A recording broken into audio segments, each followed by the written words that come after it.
Selamat siang Bu Lita, bagaimana kabarnya Bu Lita hari ini? Selamat siang Bu Maria, Alhamdulillah kabar saya baik Bu. Baik Bu Lita, dalam proses coaching hari ini saya akan berperan sebagai observer atau pengamat dalam proses coaching antara Bu Lita dengan Bu Tari. Sebelumnya akan ada 3 tahapan sebagai observer, yaitu pra-observasi, observasi, dan pasca observasi. Untuk rubrik penilaiannya seperti ini ya Bu. Berikut langkah model Tirta dan juga kompetensi inti coaching yang nanti akan Ibu praktekkan dengan Ibu Tari. Nah, baik Bu, dalam proses coaching tentu ada beberapa hal yang dipahami dengan baik dan perlu kita persiapkan agar proses coaching dapat berjalan sesuai dengan yang kita harapkan. Ada 3 kompetensi coaching ya Bu dalam proses coaching hari ini. Apa yang akan Ibu Lita kembangkan? Baik, ya Bu. Memang dalam kompetensi coaching ada 3 kompetensi yang harus kita punya. Ya, rencananya saya akan mengembangkan ketiganya Bu. Dari kehadiran penuh, mendengarkan aktif, dan membuat pertanyaan berbobot. Nah Bu, tadi akan mengembangkan ketiga kompetensi tersebut. Pada tahap observasi dimulai, nanti saya akan mengamati keseluruhan kegiatan coaching dari Bu Lita dan Bu Tari. Dari ketiga kompetensi tersebut yang ingin Ibu kembangkan, kompetensi mana yang akan lebih spesifik ingin diobservasi oleh saya? Oke, khususnya di mendengarkan aktif ya Bu. Memang kadang saya masih suka memberikan asumsi terhadap apa yang dialami oleh coachee. Seharusnya tidak boleh ya Bu. Hal inilah yang ingin saya butuhkan dari pengobservasian lebih dari seorang observer atau pengamat Bu Maria. Baik, untuk mendengarkan aktif, apa indikator ketercapaian dari tujuan pengembangan kompetensi mendengarkan aktif yang tadi ingin Bu Lita lebih spesifik lagi? Oke, jadi di sini saya akan fokus pada coachee nanti. Artinya saya akan melihat pesan atau emosi yang disampaikan oleh coachee, dan yang paling penting saya tidak melakukan judgement atau asumsi pada atau apa yang dikatakan oleh coachee. Seperti itu Bu. Baik Bu Lita, semoga nanti kegiatan coaching hari ini dengan Bu Tari dapat berjalan dengan baik.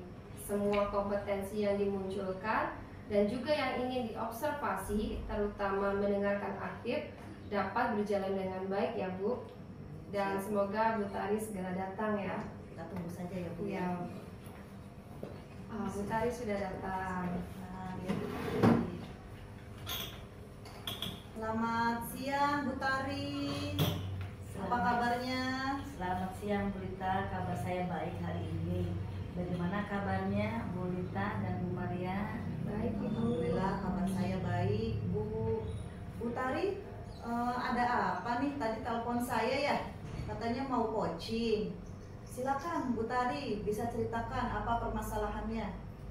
Iya begini Bu, dalam proses belajar mengajar di kelas terlihat anak-anak saya kurang bersemangat dalam belajar. Nah, saya bingung Bu, kenapa sampai semangatnya kurang? Karena pada saat saya bersemangat, anak-anak itu kok malah kurang. Tentunya mereka akan bermasalah Bu dalam belajar. Yang akan berimbas tuh pada nilai yang dia dapatkan nantinya Bu. Ini akan sangat kurang baik banget Bu.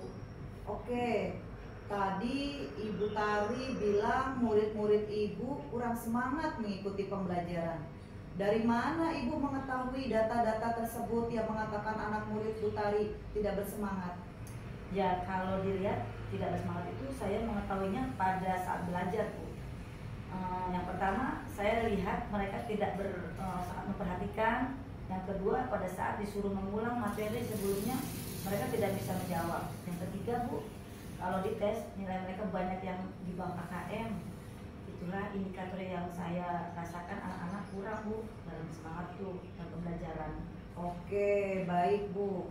Melihat dari data itu, nah sekarang hal apa yang Ibu lakukan supaya anak-anak Ibu lebih bersemangat lagi belajarnya? Kalau saya refleksikan, sepertinya dalam proses belajar di kelas saya kurang menarik itu karena kurang menarik itu jadi anak tidak memperhatikan dan membuat anak-anak itu kurang semangat belajarnya. Anak-anak jadinya ada yang ngobrol, ada yang tidur, dan lain-lain. Oleh karena itu saya harus punya metode pembelajaran yang menarik dalam kelas. Oke, tadi Ibu bilang mengajarnya kurang menarik ya. Kalau boleh tahu nih, apa metode mengajar yang biasa Ibu pakai di kelas? Metode yang biasa saya pakai seperti biasa, mencatat, memberikan tugas, menjelaskan. Kadang-kala saya tidak memberikan satu metode pembelajaran yang lain, yang sama yang saya lakukan hanya ceramah, menjalankan dan memberikan tugas saja, Bu. Oke, ya Bu. Tadi Ibu sudah menceritakan tentang metode yang Ibu pakai. Nah, dari skala 1 sampai 10, keterangannya kalau 1 itu sangat tidak menarik dan 10 itu sangat menarik. Ya. Metode pembelajaran Ibu itu berada di skala berapa? Berada di skala 5, Bu. Kenapa nih Ibu bilang di skala 5? Ya, karena kalau dilihat dari prosesnya, anak-anak kurang bersemangat. Saya hanya menggunakan metode itu saja. Oleh karena itu, level skala saya pilih angka 5 saja deh, Bu. Nah, untuk kedepannya apa nih yang akan Ibu lakukan untuk proses belajar di kelas? Untuk kedepannya saya akan berubah cara mengajar, Bu, dengan cara belajar yang lebih menarik, mungkin dengan PowerPoint atau Canva. Pada saat proses belajarnya, mungkin kalau anak-anak tidak semangat, bisa melakukan ice breaking atau mindfulness, teknik stop. Nah, dengan melakukan hal itu, anak-anak akan lebih bersemangat belajarnya. Oke, berapa keyakinan Ibu tetap di skala 1 sampai 10 tadi ya, dengan perubahan metode yang Ibu gunakan? Kalau dalam waktu dekat, bisa di angka 7, Bu. Kalau dalam jangka panjang, ya bisa angka 9. Wah, hebat nih berarti Bu Tari optimis ya, harus continue dan bisa berada di level 9 itu sangat keren, Bu. Selanjutnya, Bu, kalau menurut Ibu nih, indikator keberhasilan menggunakan metode ini apakah akan berhasil diterapkan di kelas Ibu? Saya optimis akan berhasil, Bu. Indikator keberhasilan seperti anak-anak kalau dikasih tugas pasti akan lebih baik dan rajin. Kemudian nilainya meningkat dan karena tugas-tugas yang diberikan lebih bervariasi, anak-anak jadi bersemangat dalam belajar sesuai dengan yang saya harapkan. Oke, tadi Ibu sempat singgung mindfulness. Apa sih, Bu, kaitan antara mindfulness dengan teknik pembelajaran Ibu di kelas? Mindfulness sendiri adalah salah satu cara untuk mengembalikan konsentrasi anak-anak dalam pembelajaran. Yang tadinya anak-anak kurang fokus atau kurang mengontrol diri, dengan metode ini, mindfulness ini dapat mengembalikan konsentrasi mereka untuk siap belajar. Oke, kira-kira Bu, untuk faktor penghambat apa yang mungkin bisa terjadi ketika Ibu menggunakan metode yang telah disampaikan? Dalam rangka pembelajaran dengan metode mindfulness itu kan perlu peralatannya, Bu, ya. Kita butuh laptop, audio, speaker, infocus dan lain-lain. Yang kadang-kadang peralatan yang bermasalah itu berarti kurang berjalan maksimal. Mindfulness juga di kelas yang nantinya akan menjadi kendala di kelas saya, Bu. Oke, tadi Ibu sudah menjelaskan kendala dari metode mindfulness di kelas. Sekarang menurut Ibu, bagaimana cara Ibu menyelesaikan masalahnya, Bu? Cara penyelesaiannya, apabila yang bermasalah dari komputer, saya bisa menggunakan laptop, Bu. Kalau speaker besar yang bermasalah, saya bisa menggunakan speaker yang kecil. Kalau infocus yang rusak, saya bisa pindah infocus yang mobile atau berpindah tempat, Bu. Oke, nah tadi Ibu sudah menjelaskan cara permasalahan dari hambatan tadi. Untuk pelaksanaannya, Bu, kira-kira kapan nih proses ini akan dilaksanakan? Ya mungkin dalam waktu 1 sampai 2 hari ke depan akan saya coba, Bu. Sebelumnya akan saya pelajari dulu, saya coba dulu. Jangan sampai metode ini saya coba di kelas, tapi tidak sesuai dengan yang diharapkan. Oke, baik. Selanjutnya, siapa Bu yang kira-kira bisa membantu kegiatan Ibu dalam melaksanakan metode ini supaya terlaksana? Ada Bu, saya akan minta bantuan kepada tim sarana dan prasarana. Satu, pinjam audio, laptop, infokus, dan lain-lain. Dan kepada tim operator sendiri untuk menyambungkan koneksi internet. Oke, keren banget nih Bu Tari ya. Wah, terjadi kolaborasi antara rekan sejawat nih berarti Bu. Oke, selanjutnya untuk pelaksanaan metode tersebut kan butuh komitmen ya Bu ya. Nah, terkait komitmen, adakah yang sudah Ibu rencanakan terkait proses pembelajaran ini? Komitmen saya adalah harus mempelajari kekurangan yang ada pada saat mengajar Bu, sehingga pembelajaran yang tadinya tidak disukai oleh anak-anak menjadi lebih menarik, minat untuk belajar, dan anak-anak menjadi lebih semangat serta fokus. Nah, dimulai dari saya gurunya untuk semangat belajar, saya harus mempelajari Canva, cara membuat PowerPoint, dan membuat bahan ajar yang menarik lainnya. Kemudian saya juga mempelajari ice breaking. Apabila semua ini saya kuasai, berarti pembelajaran di kelas tentunya akan disenangi anak-anak.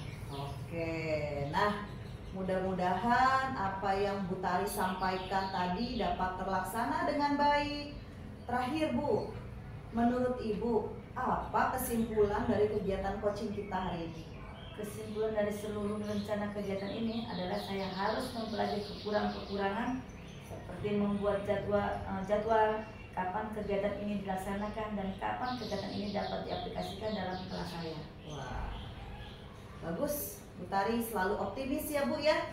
Sekarang Bu Tari sudah mendapatkan solusi atas permasalahan Ibu di kelas.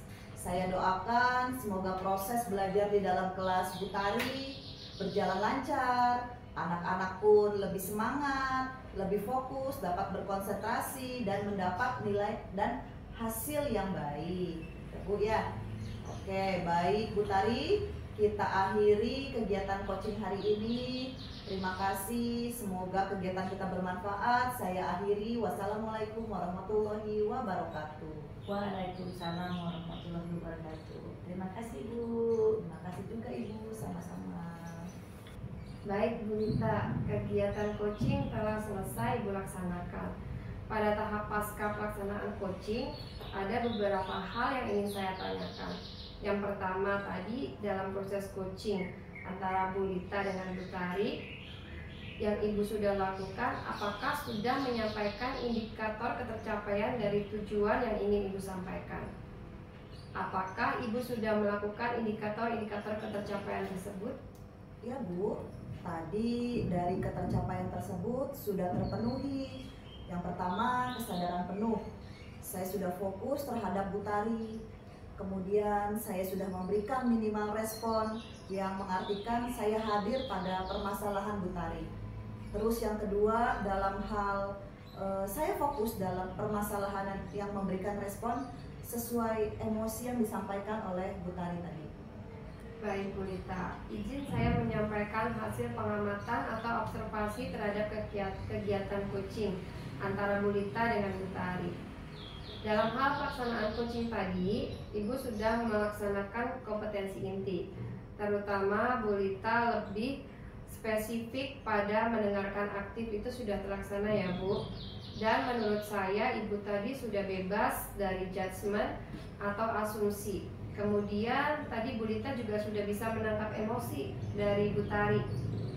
Dan juga kompetensi inti coaching sudah terlihat ya Bu di sini tadi, seperti kehadiran penuh, mendengarkan aktif, dan mengajukan pertanyaan berbobot. Kemudian dalam pelaksanaan coaching, Ibu juga sudah melaksanakan coaching dengan model Tirta yang terdiri dari tujuan umum, identifikasi, rencana aksi, dan tanggung jawab. Nah Bu Lita, pertanyaan terakhir, kompetensi apa yang ingin dikembangkan oleh Bu Lita berdasarkan hasil coaching yang telah Ibu lalui tadi? Oke, Kalau kompetensi selanjutnya yang saya ingin kembangkan adalah bagian memberikan pertanyaan berbobot. Karena saya masih kurang Bu dalam pertanyaan-pertanyaan berbobot yang dapat mengidentifikasi lebih lagi permasalahan yang dihadapi oleh Bu Tari. Saya juga masih kurang dalam pertanyaan berbobot untuk mengorek atau mengetahui secara pasti Bu Tari bagaimana cara menyelesaikan permasalahan yang dialaminya di kelas. Oke, baik. Jadi mengajukan pertanyaan berbobot itu harus terus-menerus dilakukan ya Bu, dengan memberikan pertanyaan terbuka, supaya nantinya di coaching-coaching selanjutnya pada kompetensi yang ingin Ibu kembangkan bisa terwujud lagi dan lebih bisa dilaksanakan. Baik Bu Lita, saya rasa cukup untuk observasi coaching hari ini. Terima kasih Bu Lita. Sama Ibu.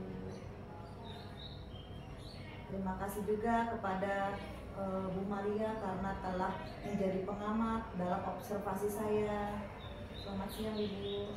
Selamat siang, sukses selalu untuk Bu Lita. Terima kasih. Baik Bu Lita, kegiatan coaching telah selesai Ibu laksanakan. Pada tahap pasca pelaksanaan coaching, ada beberapa hal yang ingin saya tanyakan.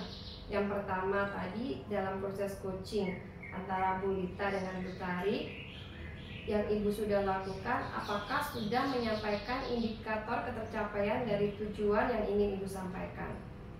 Apakah Ibu sudah melakukan indikator-indikator ketercapaian tersebut? Ya Bu, tadi dari ketercapaian tersebut sudah terpenuhi. Yang pertama, kesadaran penuh. Saya sudah fokus terhadap Bu Tari. Kemudian saya sudah memberikan minimal respon yang mengartikan saya hadir pada permasalahan Bu Tari. Terus yang kedua, dalam hal saya fokus dalam permasalahan yang memberikan respon sesuai emosi yang disampaikan oleh Bu Tari tadi. Baik Bu Lita, izin saya menyampaikan hasil pengamatan atau observasi terhadap kegiatan coaching antara Bu Lita dengan Bu Tari. Dalam hal pelaksanaan coaching tadi, Ibu sudah melaksanakan kompetensi inti, terutama Bu Lita lebih spesifik pada mendengarkan aktif itu sudah terlaksana ya Bu. Dan menurut saya Ibu tadi sudah bebas dari judgement atau asumsi. Kemudian tadi Bu Lita juga sudah bisa menangkap emosi dari Bu Tari. Dan juga kompetensi inti coaching sudah terlihat ya Bu di sini tadi, seperti kehadiran penuh, mendengarkan aktif, dan mengajukan pertanyaan berbobot. Kemudian dalam pelaksanaan coaching, Ibu juga sudah melaksanakan coaching dengan model Tirta yang terdiri dari tujuan umum, identifikasi, rencana aksi, dan tanggung jawab. Nah Bu Lita, pertanyaan terakhir, kompetensi apa yang ingin dikembangkan oleh Bu Lita berdasarkan hasil coaching yang telah Ibu lalui tadi? Oke, kalau kompetensi selanjutnya yang saya ingin kembangkan adalah bagian memberikan pertanyaan berbobot. Karena saya masih kurang Bu dalam pertanyaan-pertanyaan berbobot yang dapat mengidentifikasi lebih lagi permasalahan yang dihadapi oleh Bu Tari. Saya juga masih kurang dalam pertanyaan berbobot untuk mengorek atau mengetahui secara pasti Bu Tari bagaimana cara menyelesaikan permasalahan yang dialaminya di kelas. Oke, baik. Jadi mengajukan pertanyaan berbobot itu harus terus-menerus dilakukan ya Bu, dengan memberikan pertanyaan terbuka, supaya nantinya di coaching-coaching selanjutnya pada kompetensi yang ingin Ibu kembangkan bisa terwujud lagi dan lebih bisa dilaksanakan. Baik Bu Lita, saya rasa cukup untuk observasi coaching hari ini. Terima kasih Bu Lita. Sama Ibu. Terima kasih juga kepada Bu Maria karena telah menjadi pengamat dalam observasi saya. Selamat siang Ibu. Selamat siang, sukses selalu untuk Bu Lita. Terima kasih.